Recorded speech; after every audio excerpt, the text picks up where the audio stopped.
ဟုတ်ပြီဒီနေ့ကတော့အပိုင်း3ပဲဖြစ်ပါလေပြိတ္တန်ရန်ဗနန်စက်တာအမေကြီးရပြီဝဲဘာလေးလဲဟင်သားလေးလားသမီးလေးလားဝဲသားလေးဟဲ့ထွားချက်ကတော့တလုံးတစ်ခဲကြီးငါသားကချောတဟ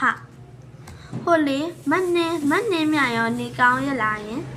ကလေးတက်ကိုပဲလူလိုက်နိုင်တယ်ကိုလူထွားမနေမြန်ကိုတော့လက်လို့ရတယ်။အိုးဗျာဖြစ်ရလေမနေမြန်ရဲ့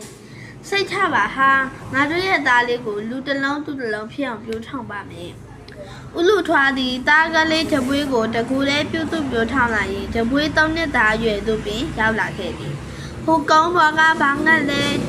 ကျန်းထုံးငတ်ရဲ့အရင်ငတ်ကဲဒီနဲ့အတာတို့မစားဖားသားအိမ်မြောက်တို့မဆောင်အိမ်မြောက်လေးတွေဝင်လို့ဟုတ်ပြီခုကတော့ဒီလောက်ပါပဲတတား